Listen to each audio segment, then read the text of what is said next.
This is constantly the message that is coming down the pipeline for Black America. We need to celebrate criminals, but when we talk about somebody with a life and a legacy of Queen Elizabeth, well, she's white, so we better see ourselves and perceive ourselves as the victims. Nobody cares about how Black American culture has been suffering. Nobody cares about the inner city communities that have been suffering under people like George Floyd, right? The criminality that is running rampant, people that are getting arrested and released back onto the streets. Nobody cares, nobody wants to talk about it. In fact, if you do talk about it, you're a racist, right? That's it, you're a racist. If you talk about it and you're a Black person, okay, they won't call you racist. Instead, they will call you, as they have called me, a coon, an Uncle Tom, a traitor to my race, because I have the audacity to talk about the things that are harming. Candace Owens has built a reputation as a bold truth teller, unafraid to address critical issues within the Black community and beyond. Known for her outspoken nature, she has never hesitated to call out individuals and situations she views as harmful. Owens has been particularly vocal about holding public figures accountable, including fellow Black leaders. Most recently, she has exposed Tiffany Henyard for allegedly mistreating Black residents in Dolton. You hate Americans with Black skin color? Wow. Absolutely not. I actually love Americans with Black skin color so much that I'm willing to fall on the sword 1,000 times for them to wake up and realize that we are being lied to, abused, and used by the Democrat Party. Tiffany Henyard, the mayor of Dolton, has faced numerous allegations from residents, particularly regarding her treatment of the Black community.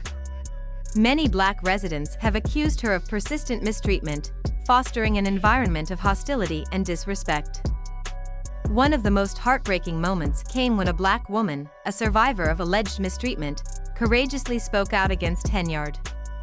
With tears in her eyes, she shared her painful experience, detailing the struggles she endured. The other assistant, just, being in our modes of being an assistant, we're saying stuff out loud, especially if the mayor's there, 'cause she's always doing something, so she wants to hear what we have while she's doing something or whatever. So now, that assistant, she always say, okay, well, we got this upcoming trip, and then she said the dates, and she said May 21st, and I was like, that's my 31st birthday. Never been there. I didn't necessarily know if I was going or not, but I definitely said, I want to make that trip. So, Tiffany was, telling me this is not, no trip like that. Like this, we're going down there for business. And I said, well, I definitely understand, but I still never been in the vicinity of Vegas. So even if I could just be there, and it's my birthday, I would still feel good. But I was like, how hard I work anyway, so I'm not even worried about that. And that was the conversation. During her tenure, Tiffany Henyard has faced numerous accusations of mistreating Black residents. Many in the community feel systematically disrespected and marginalized under her leadership, leading to a growing sense of frustration and disillusionment. And I've already put my suffering aside, I put my depression aside, I've worked on all that. I did my praying on if I should be sitting in front of you today saying my story. And I'm ready. That's why now. And I'm not just fighting for me no more. I realize that I'm fighting for every woman that's been in my position. I'm fighting for a sister that doesn't have a voice. I'm fighting for a sister that's scared. I'm fighting for a sister who doesn't have a sister.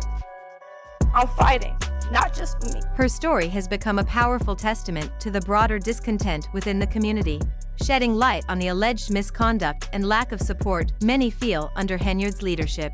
Tiffany hired a former campaign worker as a code enforcement officer, despite the fact that he had been convicted of a horrible offense against a minor. In what appears to be a blatant effort to discourage someone from running against her, Tiffany successfully proposed a bill to cut the salary from her position to $25,000 a year if someone else defeated her in the next election to be held in 2025. If Tiffany is re-elected, her salary would be unchanged. The mayor used taxpayer money to create personalized billboards in the village. They prominently featured her name and image, even though there was no reason they should. Tiffany hired a former campaign worker as a code enforcement officer, despite the fact that he had been convicted of a horrible offense against a minor. In what appears to be a blatant effort to discourage someone from running against her, Tiffany successfully proposed a bill to cut the salary from her position to $25,000 a year if someone else defeated her in the next election to be held in 2025. If Tiffany is re-elected, her salary would be unchanged. The mayor used taxpayer money to create personalized billboards in the village. They prominently featured her name and image, even though there was no reason they should. This has sparked a surge of negative emails and voicemails directed at Henyard, reflecting the community's frustration and disappointment with her leadership. Many residents feel neglected and unheard under her tenure, alleging that she prioritizes her personal interests over the needs of the people she is meant to serve. People that have been threatening you. Some of them are, do you mind if I read? Sure. Because I know this could be triggering. I don't know how you feel about this, but okay, you're a effing crook, you ugly bee. You will be in prison soon, so get that nasty, greasy black vagina ready for Shaniqua.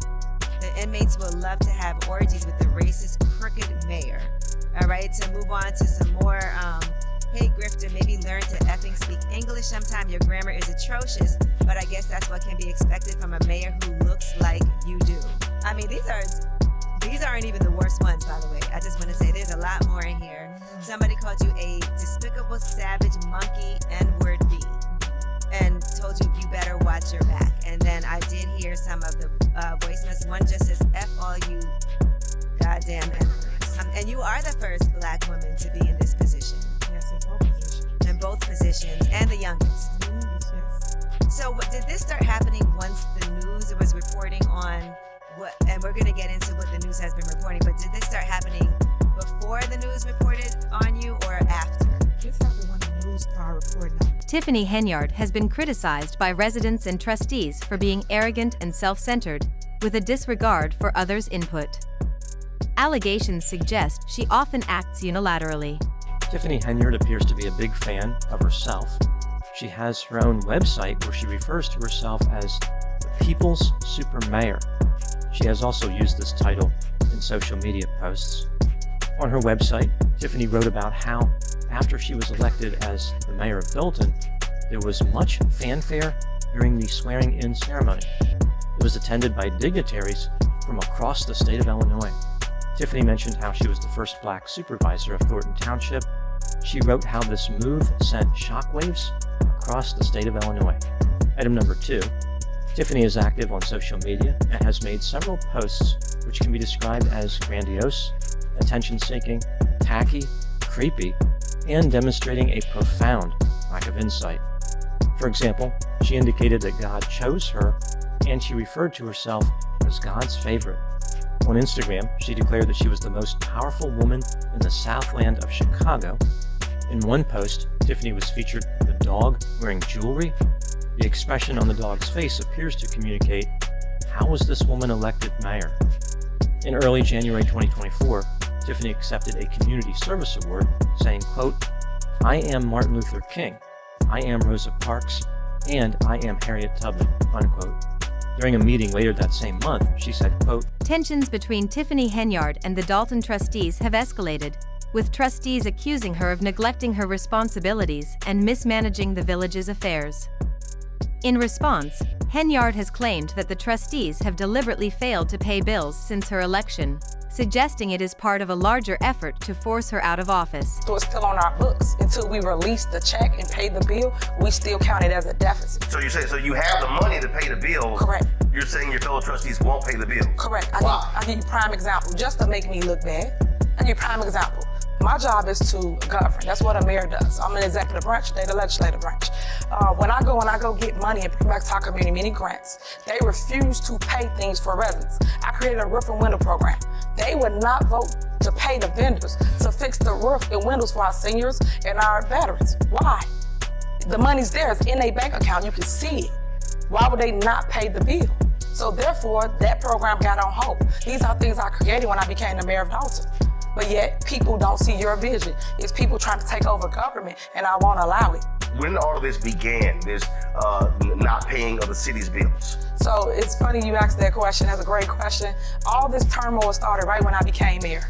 So that showed me right then and there that the plot was to remove me from office. Right in the beginning, I wasn't even in office for a good month before my board started to sit here and start to try to remove me from my seat that I earned and won by 82%, remind you, 82%, taking out an incumbent that had the seat prior to me. So when your fellow trustees, let's say Kiana Belcher, she's quoted saying mismanagement of funds. You're saying, no, it's not mismanagement, they're just not paying bills. That's correct. The trustees, however, have countered these claims, asserting that Henyard's leadership is responsible for the financial disarray. They argue that she frequently bypasses standard procedures to push her own agenda. Just 4 days ago, she fired the chief of police because he was investigating all of those credit card receipts and all those claims of her funneling taxpayer dollars into her privately owned cancer awareness charity, which you cannot do. And one of those investigations that the chief of police was investigating, it stated here in this tweet, and shout out to this person for tweeting this, they said Mayor Tiffany Henyard is one of the most corrupt ever. She actually hired a child, she overpays her police officers to be her security, which what do you need that much security for? You're a mayor of a town with about 20,000 people. One of the officers was paid $13,000 in 2 weeks for 300 hours of overtime. Because nobody believes that. Nobody believes that anybody worked 300 hours of overtime. So this has to be investigated because it looks like these numbers were being padded. So the chief of police, or the ex-chief of police, had his attorney investigate these claims, and they're standing behind them that there were allegations of corruption, and he was investigating them. Now I'm going to do a little bit more digging because I think there's a lot more to know about this Tiffany Henyard story because anybody who shows up to a city town hall meeting dressed like Nino Brown is definitely doing something that they shouldn't be doing. Adding to the growing list of grievances, a trustee has publicly accused Tiffany Henyard of covering up a sexual assault case during her tenure as mayor. The allegations claim that Henyard failed to address or acknowledge the incident, raising serious concerns about her commitment to justice and transparency. That could have been any one of us. That could have been either trustee, that could be anybody. That's somebody's daughter, and you have violated this young lady. That's like a punch in the gut. To do something as you have done, or allegedly have done, and to not speak about it, to cover it up. How could you live with yourself? How? I couldn't live with myself, even knowing that something like that happened, and I didn't say anything about it. Here's a person, Let me ask you this. This young lady said she went to the mayor and loses her job. Could something have been done differently by the mayor, who she looked up to, this young lady? Absolutely. She herself should have launched an investigation. An investigation. This happened on your watch. You should have taken action immediately. Absolutely. Absolutely. You have a daughter. Do you not feel anything? Absolutely. To do that, you have a daughter. You have an obligation to this village. You are the leader. You are the leader. To let something like that go by and not get involved. You are just as much that something like this has taken place. It's disheartening right now, and it's disheartening on so many levels. Regardless of what we're going through and in politics, this is somebody's livelihood. This is someone that, oh my God, I'm just appalled. This is a woman. This is a woman that I don't know, what has happened, but just even these allegations, and for someone to have the leader that's in our community that always speaks on Black women to cover up something like this is outrageous. I'm furious. I can't believe this. I'm furious. Tiffany Henyard has frequently been described by residents and trustees as arrogant and self-centered, believing she is above others and treating them poorly. These allegations suggest a pattern of behavior in which Henyard disregards the input and needs of those around her, instead prioritizing her own decisions without consideration for others.